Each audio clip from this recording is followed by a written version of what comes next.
Welcome to the Dragon's Den. I'm Rukari, and in the Minotaur Hotel we last left off with Hades, the ruler of the land of the dead. The Minotaur dreams. Before Athens and Sparta there was Crete, where Zeus was born and raised. Wild goats left their cloven marks on its slopes, carved out of cooled magma from the age of the Titans. Its soil, rich and hard, bore the promise of prosperity. Crete was a cradle, safe and fertile for early mankind as it was for Zeus, first of the Olympians. His son, Minos I, made his way there and became its founder and king. When death came for him, Minos was made judge of the dead. His lineage bore many kings for Crete, the prosperous cradle of man. There was another who carried the name of Minos, a man who made a pact with Poseidon, god of the sea. From the foamy waters, the Olympians sent a white bull to signal his favor, and in turn the man promised to sacrifice it. But Minos took for himself that which was meant for the gods. For his hubris, Poseidon cursed his household.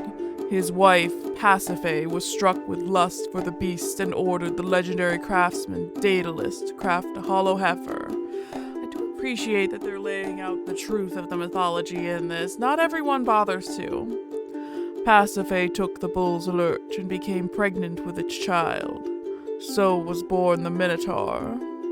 Pasiphae's infamy survives. Crete fell in favor of Athens, which in turn was dragged away by Rome, which too was consumed by time.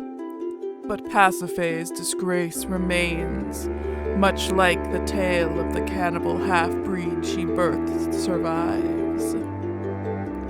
But for the Minotaur, she was mom, and she called him Asterion, her starry-eyed son. He drank from her breast like any boy, and he played with his siblings, even if his visage betrayed the sin which beget him. The Minotaur dreams of a vast fields of white asphodel flowers where he'd go with his sister Eridane, holding her fingers, where they would sit by a tree and he'd nap with his head on her thighs. Asterion dreams of Crete, the palace of Knossos where he was raised, and of his inescapable fate, the labyrinth crafted by Daedalus where he met his end. Before the first hairs of a beard would have sprouted were he fully human, he was carted off to a stone labyrinth deep within one of Crete's valleys. The exit was blocked off, and he was left only with an axe he could hardly raise. A decade passed before a visitor came. Asterion could no longer think. Language had escaped his mind altogether, so lonely had he become. His visitor, Theseus, had crossed the sea for the Minotaur's head. The hero expected a battle, but found only a beast deserving of mercy. Asterion did not reject the hero's pity. This does differ a little bit, as in the original mythology he's painted to be kind of a cannibalistic beast, and because of some offense on the Athenians against Crete, they end up having to send Athenian youths to be sacrificed to the Minotaur. Sometimes it's, like 7 girls and 7 boys every 7 years, or it's, it's every year. But, that's when at one point eventually Theseus goes, son of the king of Athens, and he says if he will either slay the Minotaur and sail back with a white sail, or he will not, and they will return with the traditional black sail of the boat that sends the kids to their death. At last he dreams of the asphodel meadows. It's a mercy, it's the end of his suffering, but he awakens to the labyrinth again. He jumps from dream to reflection, Master Jean-Marie and Clement, the cold room, the new master, freedom from the darkness, food, and wine. Asterion grasps the dusty sheets. It's been decades since he slept on a bed. He feels no bed sores on his back. Instead of the cold room stench, there is only the slightly moldy smell of his old room. His lips, half bull, half skeletal, threaten to curl into a smile. But doubt eats away at him, churns in his stomach. The Minotaur unceremoniously rises and opens the closet. No matter what comes next, he must work, and then work some more. While he checks his garments, he mumbles an old poem from memory. You came, and you did well to come. I longed for you, and you brought fire to my heart, which burns high for you. These old clothes don't fit him. The mirror makes it clear how much of a disgrace he is. The gaping, fleshless hole in his skull makes his ichor bubble and threaten to burst from his mouth. But he's less of a disgrace than he was the day before. And for the last 80 years, there is some mercy in that. He forces a half smile and goes out. Oh, his face is starting to regrow. You can he's got like the muzzle now. That's good for ya.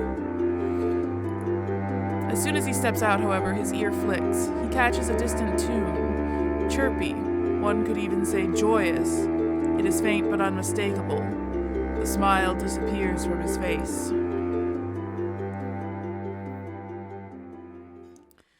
Chapter 3. The Foreman. Now that's ominous. I mean, I'm hoping it's just another friendly guest, but it doesn't seem like it is. Dust diamonds float across the room, suspended in time. Merciless daylight pierces the windows. Your mouth is dry, your eyes red. The room is humid and growing hotter under the desert sun. Just outside, you hear the clopping of hooves, very faint but noticeable, as if a certain Minotaur was trying and failing to be quiet. Your phone, now about to run out of battery, says it's 6 a.m. You should get up and go out to face the day. Maybe summon a phone charger while you're at it. Good morning, Master. I hope you slept well. Asterion, what are those clothes you're wearing? It's just something I threw on. It's what I used to wear. They may be a tad big right now, but that won't last. I'll be back to my old shape before you know it. I thought it was inappropriate enough to have spent a whole day naked in your presence. So this morning I set out to clothe myself. Do you like them?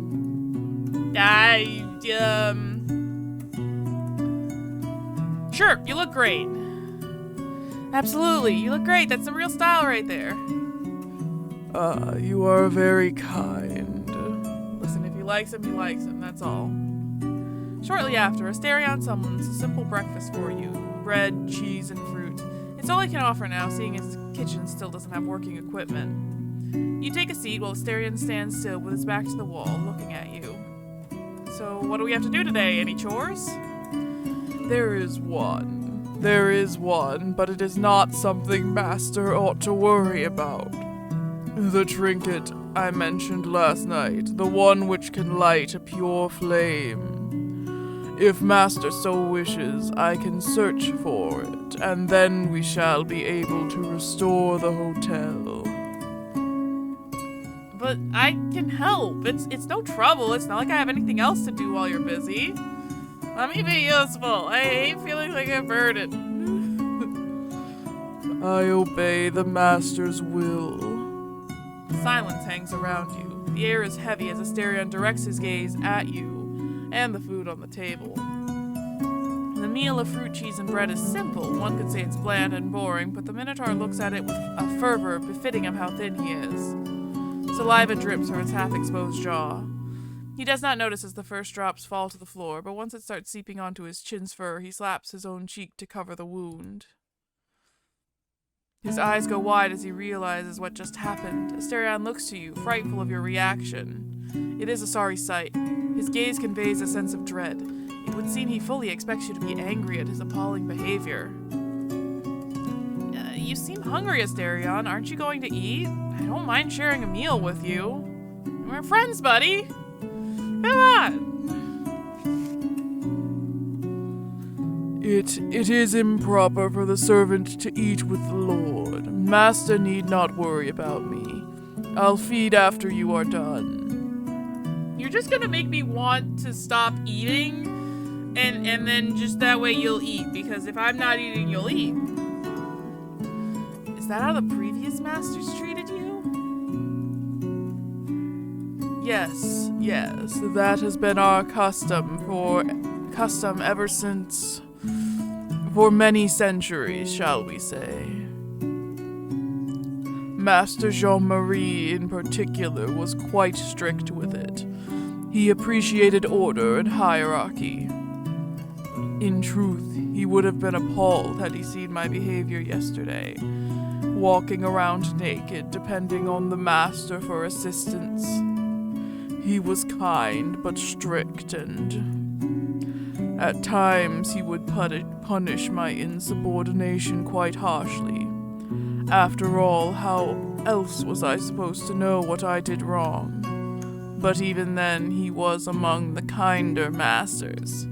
Baby, no! Is that really necessary? Couldn't he just talk with you? You're a sentient being. He believed otherwise. Nonetheless, he had no qualms with treating me well when I exceeded his expectations. The Minotaur shifts on his hooves and looks down. His eye grows duller. He would pet me at times, scratch my chin and behind my ears. He could be affectionate. I enjoyed my time with him. I did. He was a fine master for the hotel. It flourished under his rule. That is what matters. I am happy as long as the hotel is doing well, fulfilling its purpose of providing respite to those in need. As I said, being locked away did not hurt nearly as much as seeing the place abandoned. Whether the master treats me well or not, ultimately it matters not. I was sentenced to eternal suffering, and to merely exist as I do now is better than I could have ever hoped for. So, I liked Master Jean-Marie. He was a good man. It is not my place to comment upon the master's actions. Master Jean-Marie would have been furious had he heard this conversation. I suppose I have been awfully chatty today, have I not? I am sorry for troubling the master. You are literally not bothering me. I want to know more about you, and you're fine company, and also, this isn't how we do things. Things are gonna change around here. I don't care if you're a technically defined servant. You are now my friend, and we are going to be buddies, and I'm going to treat you well. I wish you'd sit and share this meal with me, but since that's not something you're willing to do, I enjoy hearing you talk. It is not my place to comment upon your actions, my lord, but with your permission... I nod to the Minotaur. Yes, please, do the thing. Asterion says nothing more. I don't know why I did that in his voice almost. After you are done with your meal, the Minotaur retreats to the kitchen to wash the dishes. Only afterward does he eat. He sits on the floor, cross-legged, and eats what remains of the food he summoned you. Even though the kitchen is nothing like the old stone cell in which you met, the air of despondency which surrounds Asterion is so infectious that it almost appears the same. You watch him take his meal of bread and cheese, slowly, painstakingly, as though the very sensation of eating was somehow foreign to him after innumerable decades left to starve. Since he only has half a face, you can see a cross-section of every motion as he bites, chews, and swallows his meager meal, trying his best to find an angle which affords him the dignity of not exposing himself any further. Caught as he is between the shame of meeting your eyes, the impropriety of turning to avoid you, and the embarrassment of letting you see inside his mouth as he eats, he struggles before resigning himself to the lattermost option. Unsure how to further rouse him from his melancholy, you simply allow yourself to share the silence, awkward though it may be. Maybe just leave the room. Maybe just go somewhere else. For several minutes, the only sound that can be heard is your own breathing, as well as the occasional splat when the Minotaur misjudges how much room he has to work with, and some half-chewed food falls out through the skeletal side of his maw. However, shortly after, Asterion chokes down the last morsel of cheese. A sudden sound snaps you both from the shared isolation. There are so many S sounds! You can hear a flute playing from outside the apartment, piping away a blithely chipper tune. Asterion's ear flickers. He looks up to you, notices you heard it too, and freezes. Paleness creeps up his face. Drops of sweat fall from his brow as bits of saliva leak from his half-destroyed mouth. How can he look pale? He's got 4. That doesn't work like that. What's that? The Minotaur starts shaking. Please don't send me out. Please don't send me out to the valley, I beg of you. I'm sorry for not mentioning it earlier. I was going to, but I was so afraid. The torturer is down in the valley and will try to bring me out. Please don't send me out. It takes a while to calm the Minotaur.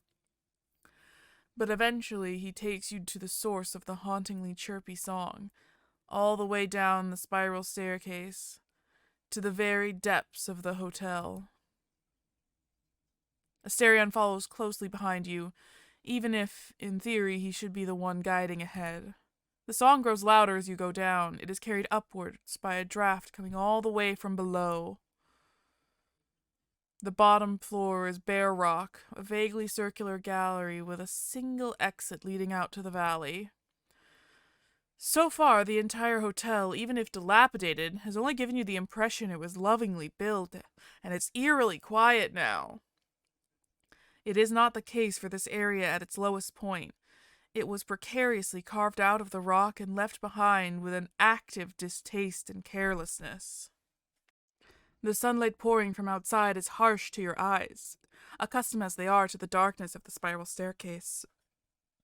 In contrast, the song has a jolly touch to it, and it continues to throw Asterion into a nearly panicked state. He is there, the foreman of the labyrinth. He is called Argos. He'll hurt me if I go out, but he can't harm the master. The valley is laid out before you, painted in broad strokes of vivid orange, balanced out with blue and golden hues in the sky. It is arid, but there is vegetation here. It is actually a soothing scenery compared to the thoroughly lifeless desert around the hotel. The wind even has a tinge of an early morning humidity. It would be no surprise finding some dew lingering in the bushes. It is quite peculiar.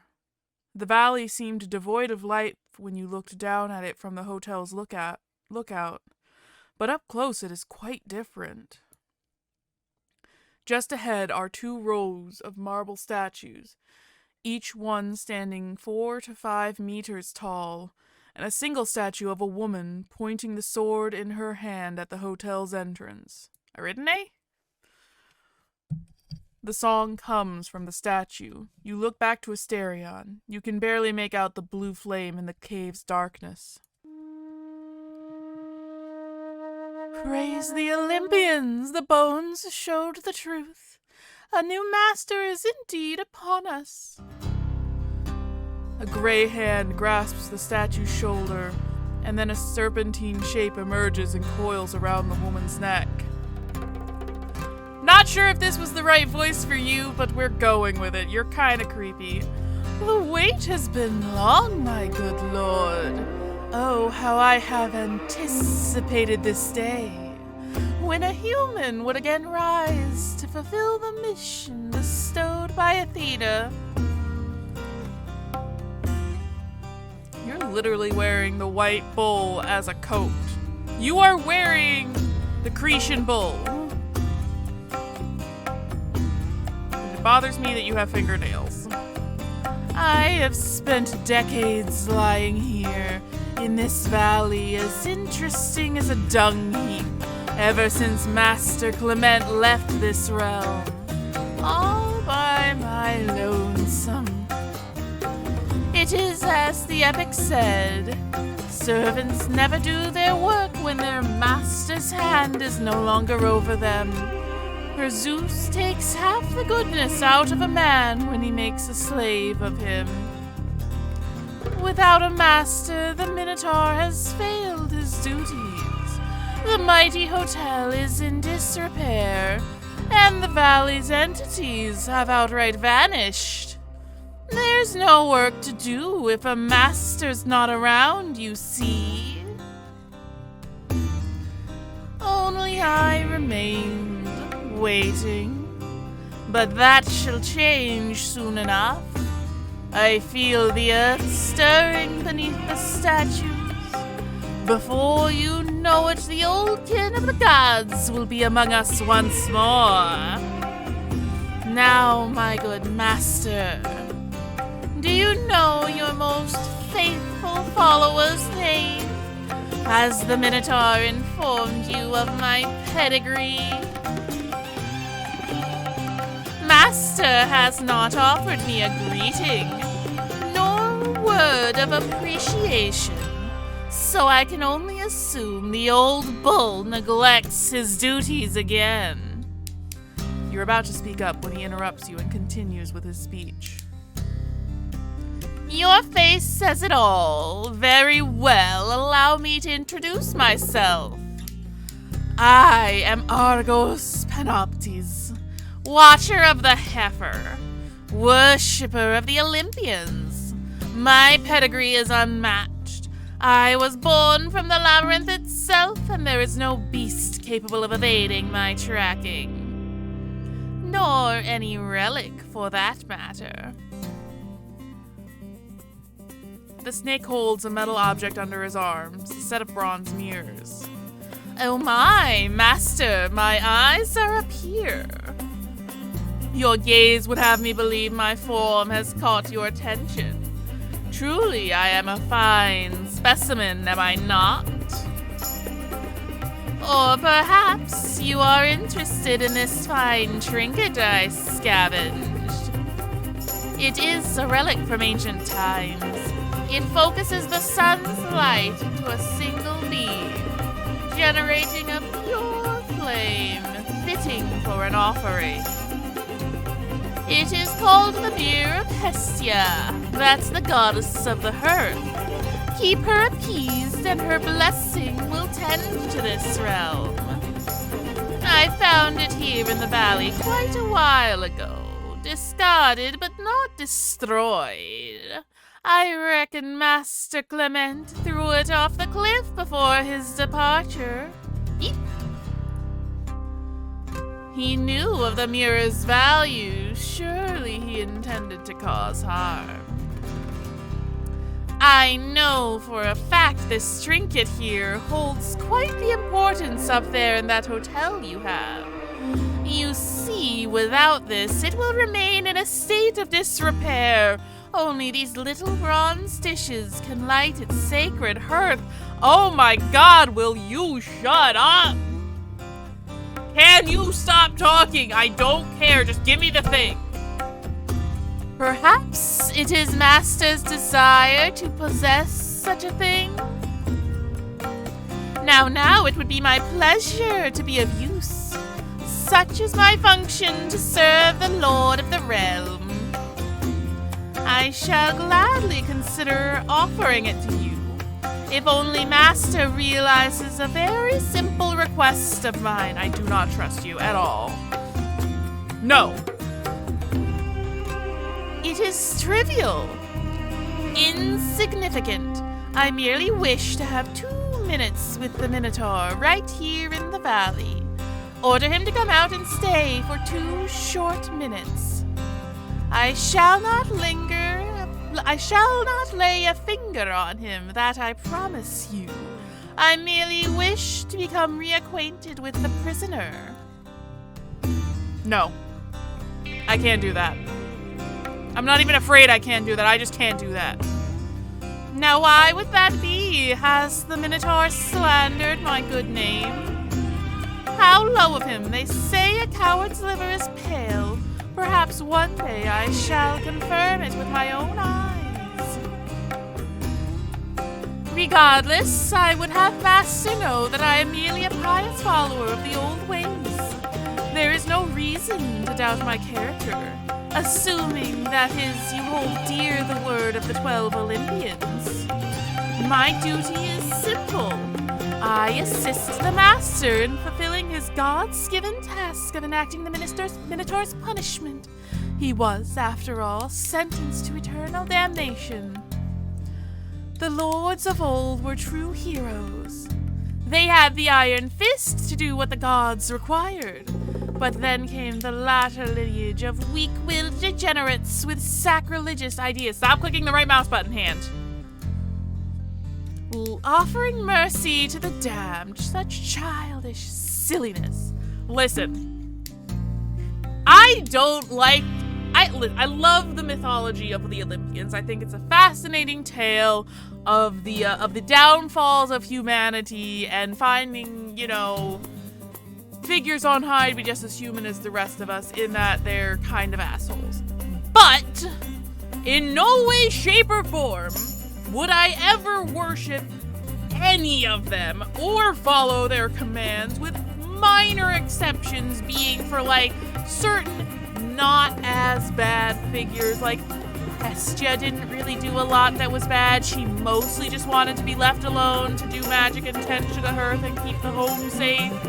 There's very few problems with Hestia. Even Athena, for being a, decent enough god, was still kind of an asshole. You can reinterpret some of the myths as she was actually helping to save Medusa by turning her into a Gorgon, so that way she wouldn't be hurt by men ever again because of Poseidon, in Athena's temple. Greek gods are assholes. There is nothing good about them and nothing really worth following because they are such flawed characters. You can fear them all you want, but they're not necessary. I would not follow their rules 90% of them. That one Master Clement, I'd say he was a welcome return to form, but so uncreative. Merely locking the prisoner in a room scarcely compares to the might of olden times. Humans have grown awfully soft over the millennia. It's such a sorry sight. It pains me to think that the heritage of Theseus, Heracles, and Odysseus is wasted. Heroes of old had no hesitation. Heracles' aim was true. With an arrow coated in the Hydra's blood, he cleaved Gerion's skull, the monster of the Red Desert. Silver-tongued Odysseus, hero of Ithaca, blinded the Cyclops Polyphemus with a stake and bathed his palace in blood. And last but not least, Theseus beheaded the Minotaur with Crete's sacred labyrinth.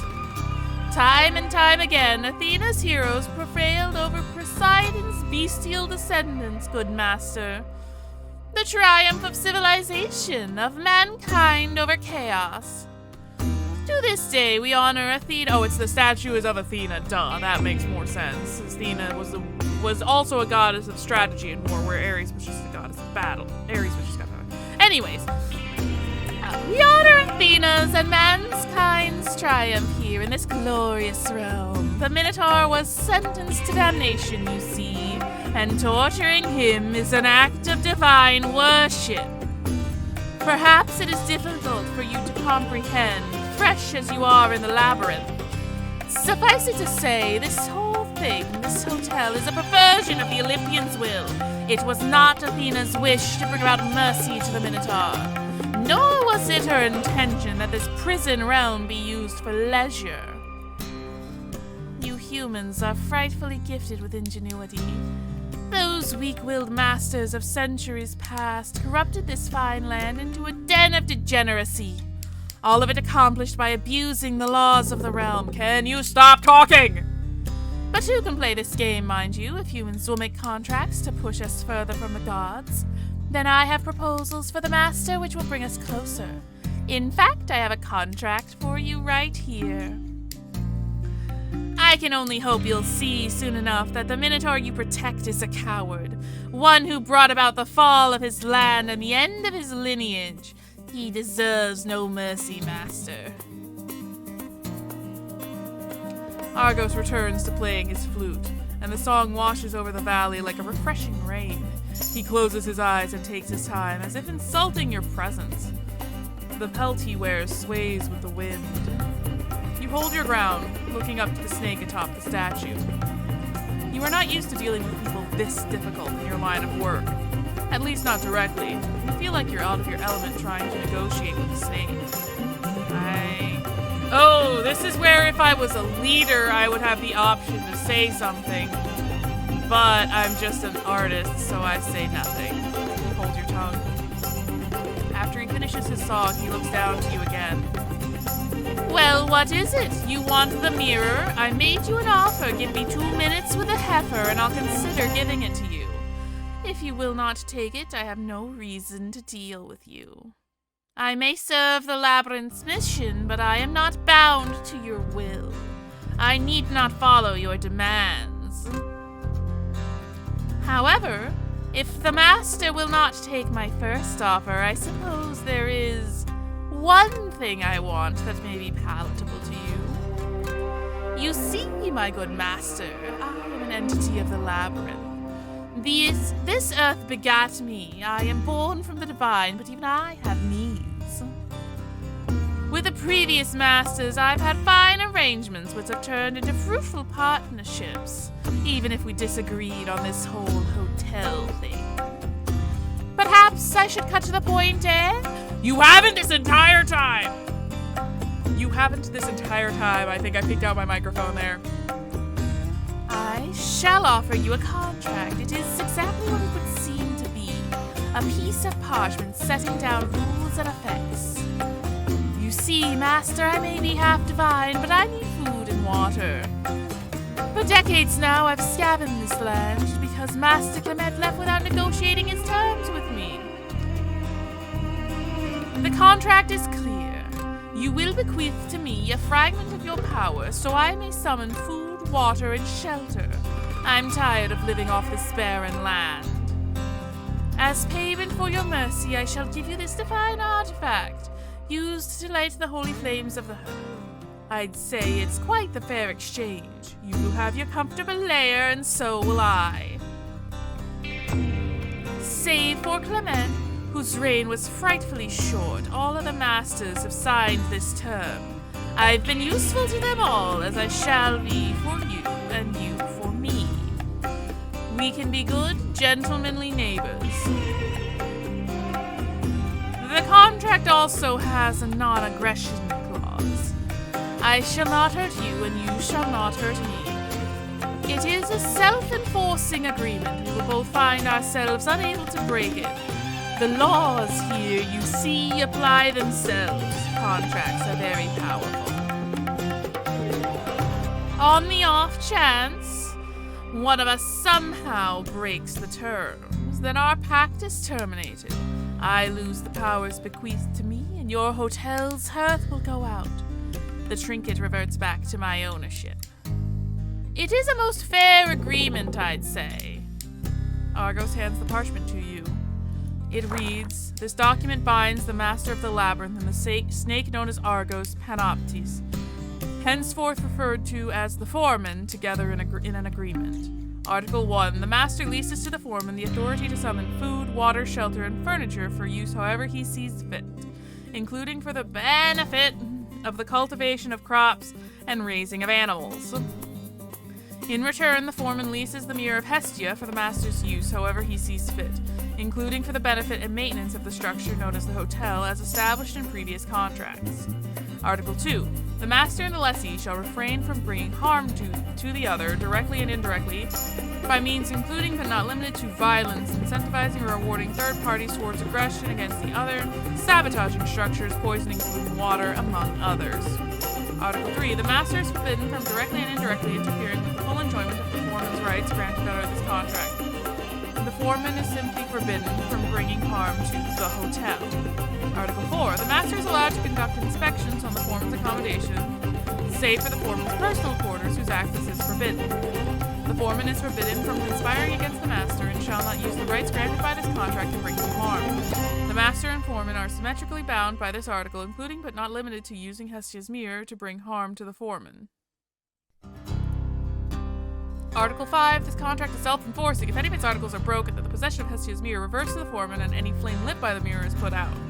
At the same time, the foreman loses the rights transferred by the contract, and any and all structures summoned by him cease to exist after a 10-minute interval to allow for evacuation. Article 6. This self-enforcing contract is made effective at the moment of its signing and remains valid during the master's reign until the following master acquires the hotel's deed. By the will of the master to whom the Olympian's reign over the realm was granted, this contract is established. Will I sign the contract? I'm gonna contest its terms. There's something suspect about this contract. Argos' gaze is fixed on you, subtly shifting to follow each and every change in your eyes. Okay, see, this is where I'm gonna be regretting not choosing the charismatic or the humanities background because they would be able to read this, but instead I'm an effing art major. Okay. Okay. Foreman has the authority to summon food, water, shelter, furniture, blah blah blah blah blah. Article 2. The master and the lessee shall refrain from bringing harm to the other, directly and indirectly by means... okay. Article 3. The master is forbidden from directly and indirectly interfering with the full enjoyment of the foreman's rights. Article 4. The master is allowed to conduct inspections on the foreman's accommodation, save for the foreman's personal quarters, that he is forbidden. Foreman is forbidden. The master and the foreman are symmetrically bound by this article. Okay, no. That is not. No. That means that you can come into my house with the exception of my room. No. I do not approve. I don't agree to these terms. Argos takes the contract from your hands and reads it over carefully. You'll have to forgive me, master. I don't see any issues. Nonetheless, I suppose I can give you some time to think it over while I draft another offer. Hopefully it will be to your liking. Now, I imagine you must be eager to get that hotel of yours back up and running. How about I loan you the mirror while I go and do that? You may use it until my return. I'll call you with my flute. Should you not sign the contract then, however, this little trinket will revert back to me. Master can take this as a gesture of goodwill from his follower. You and Argos establish a pact and shake hands. You return to the hotel with Hestia's mirror in hand. I don't trust that snake. Chapter 4, Kindling for the Holy Flame. What kind of holy flame you got going on here, Zeus? The cave swallows you back into the hotel's depths. A velvety darkness to which your eyes struggle to adapt. Your breathing and footsteps echo all the way up the spiral staircase. Your shadow extends long into the chamber, turning irregular over the floor's jagged rocks. As your eyes settle down, you gaze upon it, at how gargantuan it is, the shadow of a man. Asterion sitting against one of the chamber's walls. Hiccups. Looking at you and at this beast stretching from your feet, the fire from his eye flickers at you. I got the mirror. Now we can get the hotel back and running, right? You hand it down to Asterion. His fingers graze and curl softly over the bronze, and then he takes it from your hand with a ceremonial grace and cradles it against his chest. You take a good look at Asterion. His fur and shirt are matted with sweat despite the chamber's somewhat chilly temperature. His tail swishes behind him like a rowdy sea. Poor baby, he was probably terrified. I am so sorry for not informing you earlier of the foreman. I am truly sorry. I don't know what came over me, master.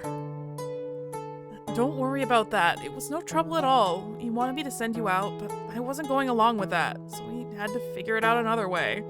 Ain't no way in heck I'm letting my baby go into that awful snake man's arms. Heckin' no. He wanted food, water, and shelter. He offered me a contract, but I think I caught something weird about it. He loaned me the mirror while he fixes it up. Yes, that is usually what he asks. The snake, he's an old thing from the labyrinth.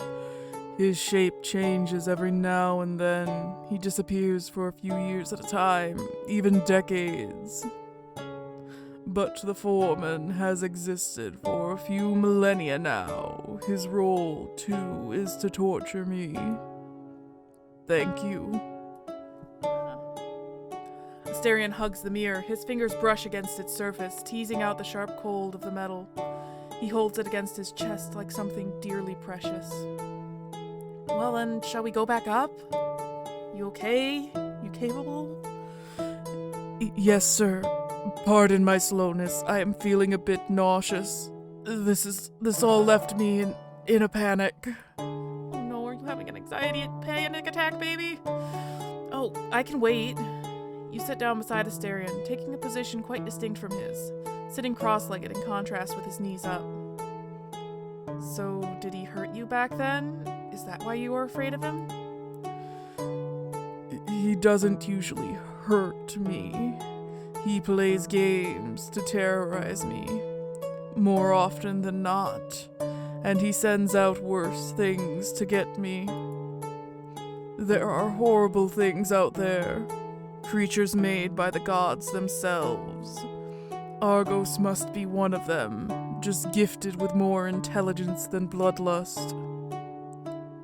The valley is beautiful, isn't it, Master? It is a sight to behold. But to me it is terrifying. A beautiful place can be hell, too. For millennia I was tortured there.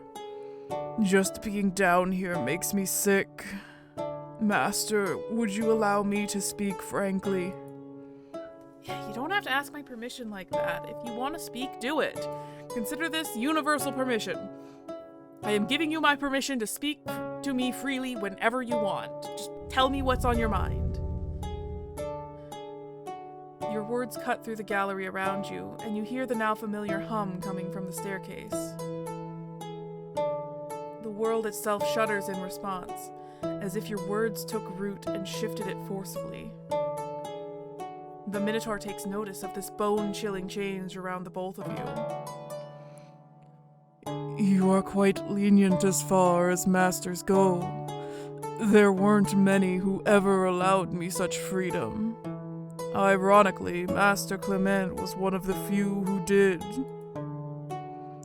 But that is not what I meant to say. The Minotaur takes a deep breath and averts his gaze from you. Please never send me out to the valley. I will do anything for you. Anything at all. Just don't ask me to do this one thing. You may punish me however you want if I do something wrong. Even if I do everything right too, I'll take anything. Just please don't make me go out. Alrighty, I swear to it. Asterion, look at me. I promise I will never send you out. I can't say I know exactly what they did to you out there. I understand if you don't want to talk about it, but I'll take your word and I won't send you out. I meant what I told you last night. I want to be a good master to you and the hotel. I won't hurt you, and I promise I will never send you out. I don't ever want to hurt you at all. I don't even want to boss you around. I just know I have to because that's the way this stupid contract works. Asterion looks at you with a half-closed eye. Nausea still twists inside him, and he sways back and forth as if pushed and pulled by the sea's waves. Your words are sweet as honey. A veil of lead falls on the Minotaur. His back gives out and he curls forward, still holding the mirror against his chest. He rests his horns on his knees and lets out a rumbling sigh from the depths of his lungs. Are you feeling all right? I'm just so tired. We can stay here a while longer. Take your time. I'm not sure staying here is the best for him. He may actually need to leave to feel better. Asterion groans again. I'm gonna try and comfort him. You lay an arm over Asterion's shoulders. It's gonna be okay, buddy. I'm here with you. Asterion tenses when you touch him, but it lasts only a moment. You catch him turning his head slightly to his right, towards you. He responds with a long, deliberate blink, followed by his shoulders relaxing under your arm. Asterion is surprisingly warm. His messy fur doesn't do much to contain his body heat. He leans his head onto your arm, taking care not to lay his horn on you. There's half a foot separating the two of you. You scoot closer to him. He looks at you again, and something sparks in his eye. It's starvation for human touch. Oof, boy, do I know that. Asterion has spent decades locked away in a dark room, going hungry and thirsty, becoming emaciated year after year. You have fed him, clothed him, and tended to his wounds, but a new form of hunger rears its head now, and there is no way he can hide it. Now that you are close, he leans his weight on your shoulder and closes his eye. You pull him close, accepting all the exhaustion in his bones. Honestly, I feel like, especially with the situation he's been in, it's quite possible he's never known, like, genuine human touch since he was a child, since his mother, held him and cared for him. Once he left Crete and was put into the labyrinth, I don't think he's actually been treated as a human since. At times you feel his eye opening again, shifting to and fro. He wants your warmth, but struggles to give in fully. The battle keeps raging inside him, and the side of remaining close to you wins out. Asterion mentioned that Master Jean-Marie used to pet him behind his ears. Now he has only one, but the way he flicks it at you has an inviting quality. Scratchy, scratchy. You pet him and he melts on you, nuzzling like a child. Your chest rumbles with a deep sigh that drips out from his throat. You let him doze off on your shoulder for as long as he wants. My arm is going to be asleep after a while. Eventually, Asterion signals to you that he's ready to make his way back upstairs. You have to stop a few times to let Asterion rest, but eventually you do make it up to the ground floor and to the lounge. You're alive! Within the old lounge, glorious and eaten away by time, you and Asterion find a soot-covered hearth right across from the bar. It is circled by a set of armchairs. Their leather has cracked and dried, but no amount of damage can hide the talent with which they were made. Hopefully we can fix them up with the magic of the mirror. Sunlight falls in front of the hearth, coming through the tall glass windows of the lounge. Asterion kneels before the hearth in a prayer-like position. He lays the mirror aside for a moment and summons logs of wood and fine dried hay. Then he places the hay at the mirror's focal point. The beam of focused sunlight heats up the hay. You and Asterion wait. Come on, goddess of the hearth, let us have a good time. Decades ago, had the fire gone out, I would have been punished. Tending to it was one of my many duties, and failing to do so was one of the gravest mistakes I could make. Once it is lit again, the hotel will come back to life. This realm is quite unlike the world outside, is it not? It is hard for me to even remember what it was like when I was alive. Back home, when I was just a boy, I went out hunting for wild goats with one of my brothers. Finding our own food and bringing it back home, our father would take me out to the fields. People believed that I would bring them luck and good harvest. Food is harvested or hunted, wood is chopped down, homes are built with sweat and stone. But this world operates under different rules. The gods built the world where we were born, knowing well that we were fated to toil and suffer. Such is the fate of man. While you live, shine, have no grief at all. Life exists only for a short while, and time demands his due. The gods appreciated the suffering of mortals, so they chose instead not to bind this realm by the same rules. If one wishes to inflict pain, he must chop down a tree and work the wood into a spear, then mine and refine the metal for its head. This is getting really deeply philosophical, and I was not expecting this.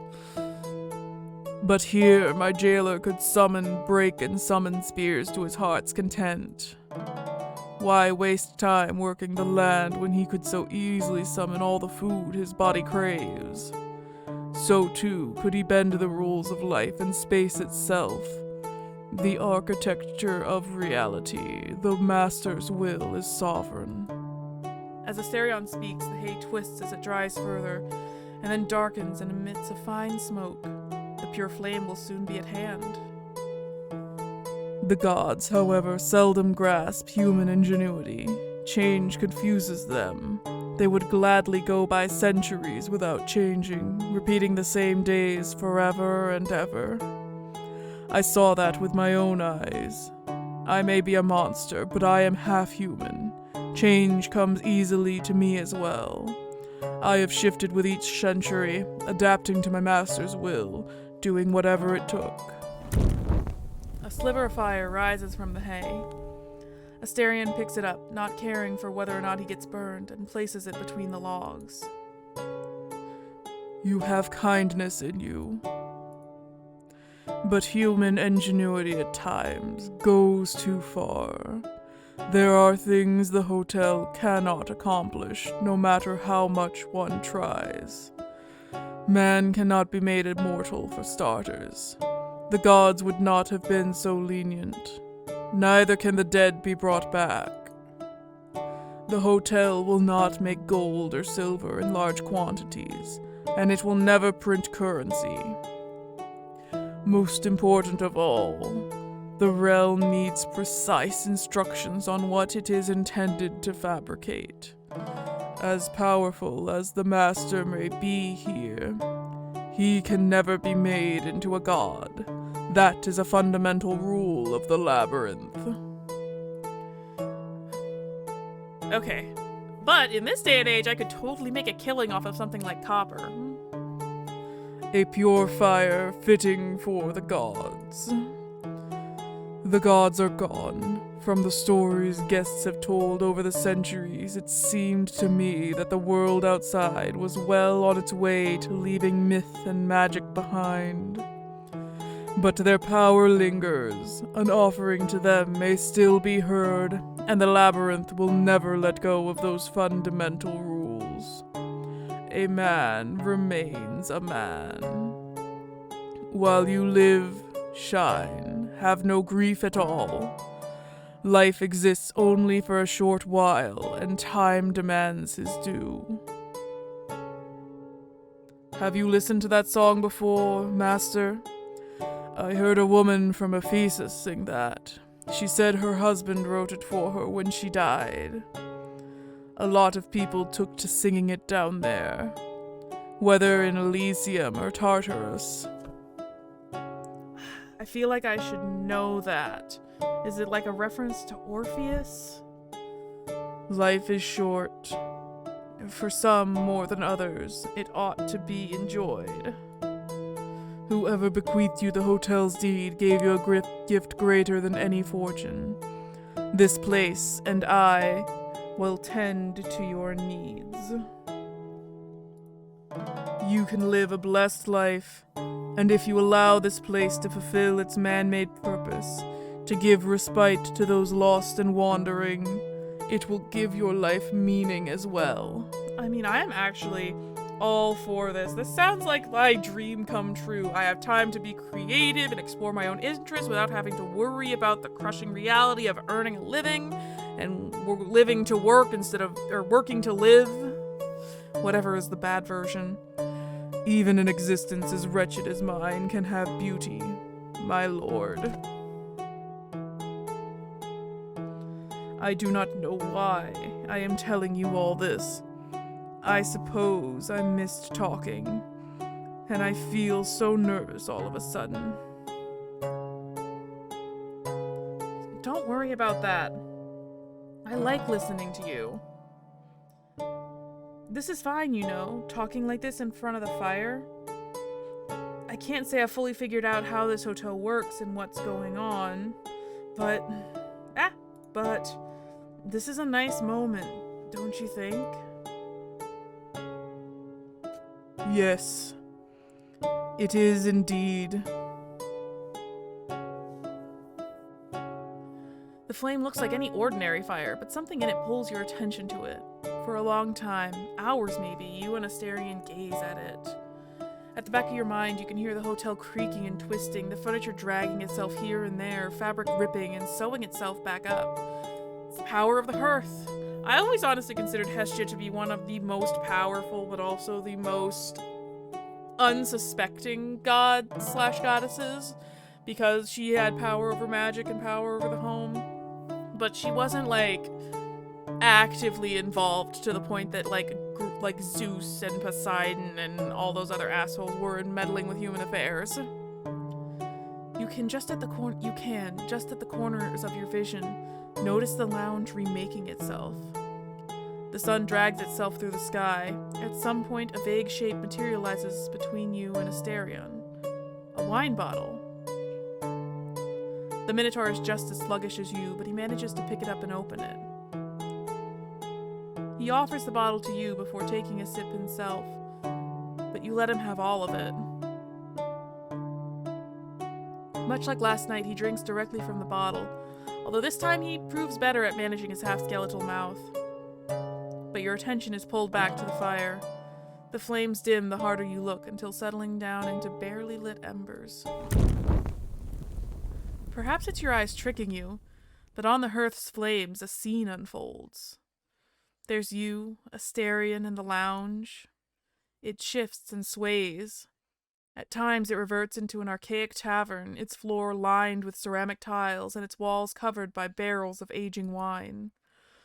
Then it leaps ahead to what you can only believe is the future, but it is as if the fire is indecisive.